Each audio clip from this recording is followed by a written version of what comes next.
Hello student. आज हम लोग करने वाले हैं फिजिक्स का जो सेकंड टॉपिक है आपका एनर्जी, ऊर्जा, जिसको हिंदी में ऊर्जा बोलते हैं। वो चीज़ आज हम लोग कवर यहाँ पे करने वाले हैं। तो इसके पहले मैंने एक फर्स्ट क्लास लिया था जिसके अंतर्गत मैं आपको फिजिक्स का जो है मैंने ऊर्जा यहाँ पे वर्क के बारे में पढ़ाया था, आपको कार्य जिसको हिंदी में बोलते हैं, है ना। तो यदि आप लोगों ने वो वीडियो नहीं देखा तो आप लोग देख सकते हैं, वीडियो के डिस्क्रिप्शन बॉक्स में उस वीडियो का लिंक मिल जाएगा। तो ये जो फिजिक्स है आपका, ये आपका जो भी स्टूडेंट जो भी इस बार पारा मेडिकल, पॉलिटेक्निक या फिर आईटीआई एग्ज़ाम देने वाले हैं, उनके लिए ये बहुत ज़्यादा हेल्पफुल होने वाला है। तो चलिए आज का वीडियो शुरू करते हैं। तो सबसे पहले आज हम लोग जानेंगे ऊर्जा क्या होता है, इसका डिफिनेशन, ठीक है, जिसको एनर्जी बोला जाता है।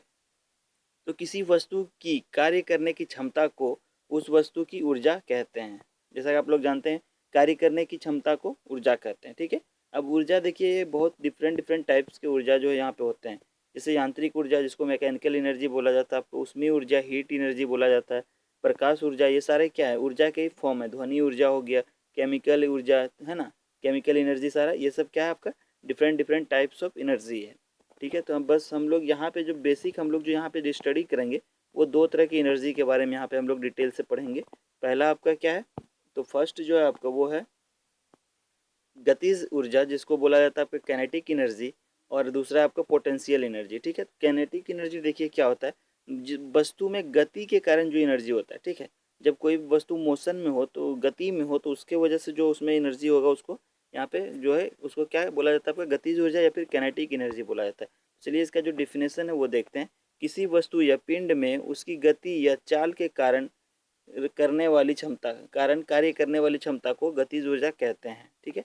सपोज हम लोग मान लेते हैं कि एम मास का कोई बॉडी है, उसका जो वेग है वो भी है। तो यदि उसमें आपको पूछा जाए कि उसमें कितना गतिज ऊर्जा होगा, तो उसको कैसे फाइंड करेंगे, इसको के से दिखाया जाता है।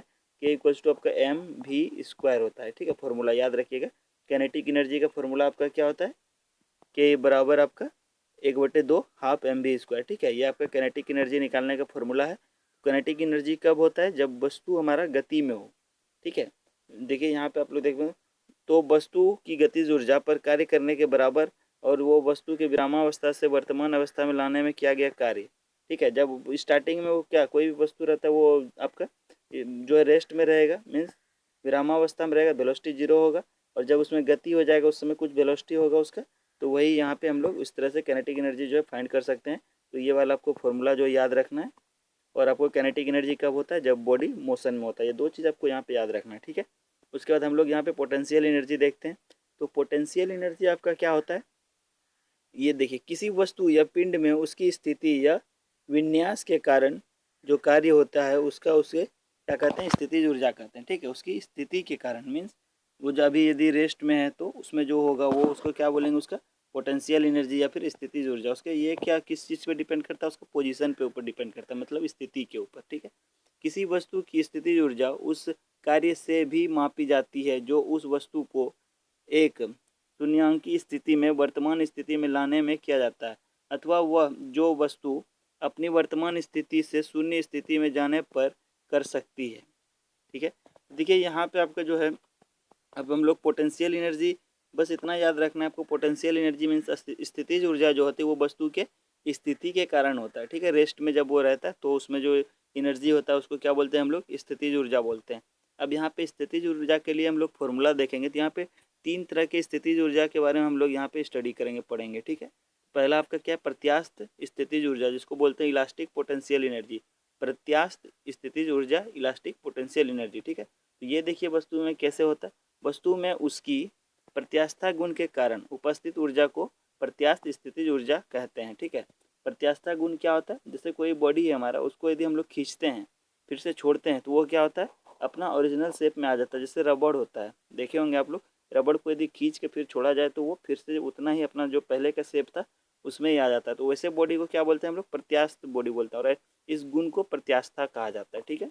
तो उसके कारण जो एनर्जी होगा उसमें, उसको क्या बोलेंगे हम लोग, प्रत्यास्थ स्थितिज ऊर्जा, ठीक है।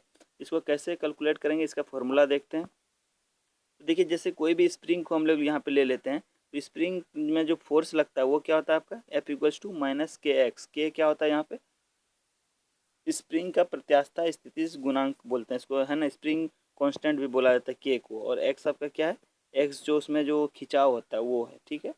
तो ये दो चीज़ के मल्टीप्लाई करके हम लोग यहाँ पे स्प्रिंग फोर्स फाइंड करते हैं, और ये हमेशा कंप्रेसिव इन नेचर होता है, जिसके वजह से यहाँ पे माइनस साइन दिया जाता है। ठीक है, उसके बाद चलिए नेक्स्ट हम लोग एनर्जी का फॉर्मूला देख लेते हैं। याद रखना आपको, U इक्वल्स टू क्या होगा, हाफ के एक्स स्क्वायर। जब स्प्रिंग में एनर्जी की बात की जाएगी तो क्या बोलेंगे हम लोग, हाफ के एक्स स्क्वायर। ठीक है, और आपका कैनेटिक एनर्जी क्या होता था, हाफ एम वी स्क्वायर।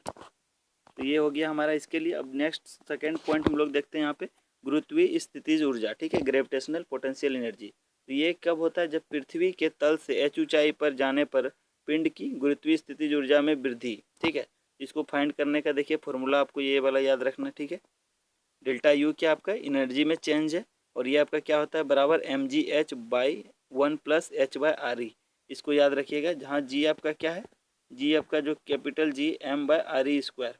ठीक है, ग्रेविटेशनल कांस्टेंट, और मास उसका हो गया फिर बॉडी का, और अर्थ का मास हो गया, और ये रेडियस है किसका, अर्थ का। तो ये आपका फॉर्मूला है जो याद रखना है आपको। जब किसी बॉडी को हम लोग ऊपर ले जाएंगे तो उसमें आपको बोला जाएगा कि चेंज इन इंटरनल एनर्जी कितना होगा, उसमें चेंज कितना हुआ एनर्जी में, तो कैसे कैलकुलेट करेंगे, तो इस फॉर्मूला के थ्रू कैलकुलेट करेंगे। ठीक है, अब देखिए इस एनर्जी में यहाँ पे 3 कंडीशन होता है। पहला कंडीशन आपका हाइट, जो हम लोग ऊपर जो जब जा रहे हैं तो वो यदि आपका आर ई क्या था, आपका रेडियस ऑफ अर्थ है। ठीक है, यदि उससे लेस है, ठीक है, तो हमारा यहाँ पे जो एनर्जी होगा वो क्या होगा, mgh।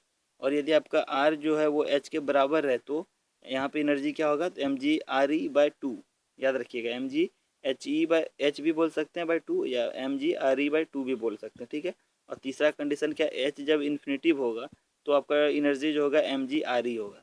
ये 3 कंडीशन है। ठीक है, तीनों याद रखना है आपको, क्योंकि ये एग्जाम में पूछे जाते हैं इससे डायरेक्ट क्वेश्चन। उसके बाद हम लोग थर्ड टॉपिक यहाँ पे डिस्कस करेंगे। ये थर्ड जो आपका, वो आपका इलेक्ट्रिक पोटेंशियल एनर्जी। ठीक है, इलेक्ट्रिक पोटेंशियल एनर्जी याद रखना है आपको। इसका बस फॉर्मूला आपको याद में रखना है दिमाग में, ये आपसे पूछा जाएगा। U इक्वल्स टू क्या होता है, half 1/4 pi epsilon Q1 Q2/R। ठीक है, ये आपको याद रखना है इसको फॉर्मूला को। उसके बाद चलिए नेक्स्ट जो आपका कार्य ऊर्जा परिमेय देखते हैं, क्या होता है कार्य ऊर्जा परिमेय, जिसको बोला जाता है आपको वर्क एनर्जी थ्योरम।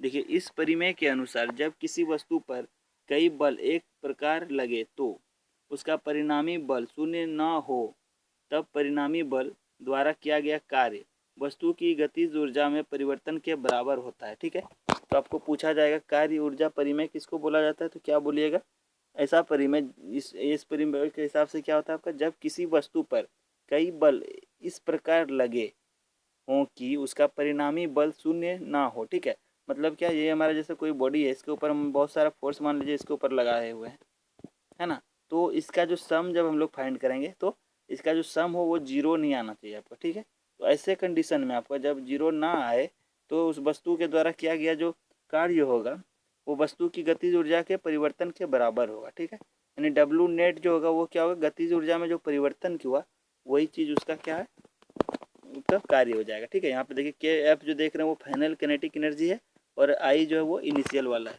इस दोनों का यहाँ पे जो निगेटिव हो, दोनों का माइनस जब करेंगे तो हमारा क्या निकलेगा, नेट वर्क निकल जाएगा।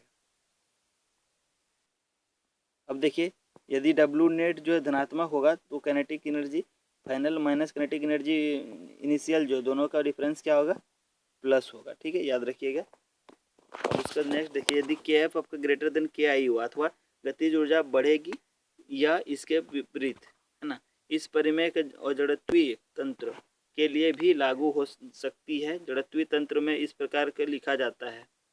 देखिए इसका ये सारा चीज़ है जो आप लोग इसको डिटेल में देख लीजिएगा। पीडीएफ का जो लिंक है वो डिस्क्रिप्शन बॉक्स में मैं प्रोवाइड कर दूंगा, आप लोग वहाँ से इसके बारे में जो है देख सकते हैं। तो यहाँ पे देखिए अब नेक्स्ट जो हमारा टॉपिक है वो आपका शक्ति। शक्ति क्या होता है उसके बारे में हम लोग यहाँ पे जानेंगे। देखिए शक्ति, इसको इंग्लिश में आपको पावर बोला जाता है। ठीक है, शक्ति ये क्या होता है, किसी मशीन या व्यक्ति द्वारा कार्य करने की दर को शक्ति कहते हैं। ठीक है, तो ये क्या होता है, पर rate of change of work होता है। ठीक है, यहाँ पे देखिए P बराबर क्या होगा, W/T। W आपका क्या है, वर्क है, T टाइम है, और P क्या है, पावर है। ठीक है, यहाँ पे देखिए W हम लोग पढ़े थे, W वर्क जो होता है वो क्या होता है, F फोर्स और आपका डिस्प्लेसमेंट का डॉट प्रोडक्ट होता है ना, अदिश गुणनफल होता है। ठीक है, तो यहाँ पे देखिए यदि हमारा यहाँ पे फोर्स वर्क जो है वो F यदि फोर्स है और R क्या डिस्प्लेसमेंट डेल्टा R है, तो वर्क दंड क्या होगा, DW हो जाएगा। अब यदि हम इस तरह से यहाँ पे आगे बढ़ें और यहाँ प्रेशर इसका जो वो इसका जो पावर का फॉर्मूला था W/T, उसमें यदि हम इसको पुट कर दें W का वैल्यू, तो यहाँ पे क्या हो जाएगा F/dr/dt, और ये आपका क्या हो जाता है V हो जाता है। ठीक है, यहाँ पे V रख दिए। अब देखिए फोर्स और वेलोसिटी का क्या हुआ, ये डॉट प्रोडक्ट, तो डॉट प्रोडक्ट को जब हम लोग सॉल्व करेंगे क्या होगा, cos थीटा एक आ जाता है FS cos थीटा, तो ये हमारा यहाँ पे आ जाएगा, है ना। तो इस तरह से पावर के लिए आप लोग पावर के लिए हाँ इसको भी याद रख सकते हैं FS cos थीटा। ठीक है, यदि एफ भी cos थीटा, यदि V के टर्म में वेलोसिटी दिया रहेगा तो इस फॉर्मूला से उसको हम लोग कैलकुलेट कर सकते हैं, और यदि टाइम दिया रहेगा तो इस फॉर्मूला से कैलकुलेट कर सकते हैं। ठीक है, तो ये कुछ बेसिक चीज़ था जो हमने आज डिस्कस किया। तो यदि आपको वीडियो पसंद आए तो प्लीज़ चैनल को ज़रूर सब्सक्राइब कीजिएगा, और मैं ज़्यादा से ज़्यादा कोशिश करूँगा कि नेक्स्ट वीडियो में इसमें मैं इम्प्रूवमेंट लाऊँ, और इससे रिलेटेड जो भी नोमरिकल है आपका वर्क एनर्जी और पावर से रिलेटेड जो भी नोमरिकल है उसको मैं नेक्स्ट क्लास में बताऊँगा आप लोगों को। तो चैनल के साथ जुड़े रहें, और वीडियो को लाइक करें, शेयर करें, और ज़्यादा से ज़्यादा जो है इसको चैनल को जो है